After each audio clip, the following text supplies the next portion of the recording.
I'm going to talk to you today about what I think is one of the most overlooked SLR cameras in the budget range in 2025. And that is the Chinon CE4. Now, I picked up this camera earlier this year for £27 and it came with this 50mm 1.7 lens. Now, I think that's a really great deal for any film camera, sort of with the kit lens combination. But I was really surprised at how much I like this camera and some of the features that it has. So I'm going to talk a bit about the camera, a bit about the history. I'm going to talk about some of the images that I've got and show you what I've got out of this camera. And I hope this is really helpful for anyone looking for their first, second or third camera and looking to save a little bit of money, but also want some additional functionality. So there, let's jump into it. So what I really like about this camera is its ergonomics and its functionality. So the ergonomics is it's quite lightweight, it's quite small, it fits in the hand very nicely. It's got that traditional SLR type design, it's got the leather grip and that Pentax K mount. And yeah, I think it feels very well balanced in the hand. It does have a plastic construction on the top. It's got a metal base plate. It would be nice if it was all metal, but it does feel robust and it's not going to fall apart in your hand. So yeah, that's a nice thing to have for things like street photography. If you want to use this as your everyday carry, it's a really great option. Now let's jump into some of the functionality. I think the number one thing that I like is the aperture priority setting. So you set this at the top, you set the auto, set it to auto, and it will calculate the shutter speed based on the available light from the meter. So you just set your aperture f5.6, and then you let the camera do the rest. And that's really good when you're trying to work quickly.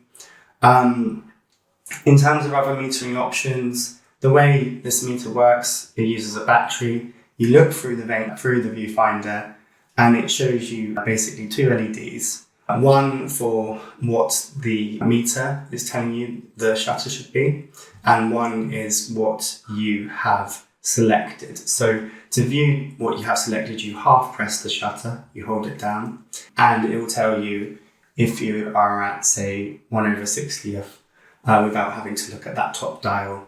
And you can also then adjust your aperture whilst viewing through the viewfinder. And it also shows you that preview, even if you're in aperture priority. And you can also change your exposure compensation by using the ISO dial. And overall, yeah, it's very nice, very usable. The shutter speeds range from 4 seconds all the way up to 1/1000th of a second. I found 1/1000th is plenty enough, especially in the UK where we don't have a huge amount of really harsh, bright sunlight. And yeah, there's one extra feature, exposure memory. I don't think you can see this, but on the side there is a button that you can hold and that will lock in your metered settings. So say the meter is at 1/125, you can hold that button and it doesn't matter if you then move your camera to a different part of the scene, it will still take the picture at 1/125 seconds. So that's really good where you want to meter for the shadows, say. You can point your camera towards the shadows, lock in the exposure, reframe your shot to the composition that you want, and you can fire at that exposure and know that you're going to exposure the shadows. So it's sort of like a hacky way to get shutter priority. And yeah, so it's a really nice feature and it's not on all cameras. Let's talk a little bit about the mount, the Pentax K mount. So obviously Pentax produces a lot of cameras, sort of like the K1000 that's very popular right now. So there are a number of lenses on that K mount system and you can pick them up pretty cheap. The one that it came with, like I said before, I'll show you some images from that 50mm Chinon lens to show you that it's very capable.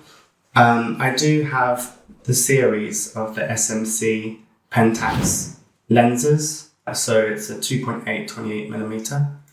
a 50mm 1.7, and at the moment I've got the 35mm 2.8 attached. Yeah, they're really good lenses. I'm really happy with the quality and the images that they're produced. There's lots of different options for 28 and 50. There aren't very many options for 35mm K-mount lenses. I got this one from Japan and it was around £75 including postage, which is significantly more than the camera and some of these other lenses. But I really wanted a 35mm for my street work. And yeah, I think just some other things to note. Loading film into this camera is super easy. It captures really well. It's super easy to do. I found it much harder to do on my Praktica. It wouldn't really take the film up very well. I actually had problems with this camera, which is why I moved away from it, which is I realized the mechanical shutter speeds were not accurate.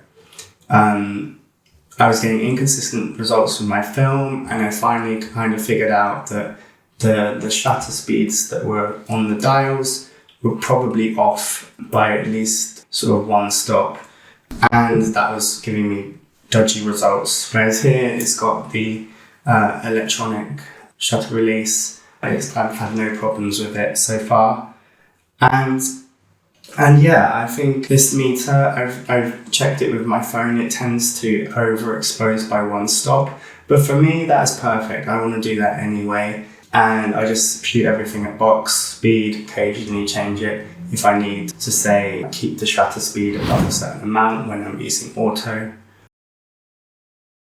It's a really great camera, and you might be like, you've only used 2 cameras, how can this be the most overlooked, how can this be great, how can you be sure? Well, this camera is special to me because I am a beginner, and it worked really well for me, and it's made me fall in love with film photography and get me into it.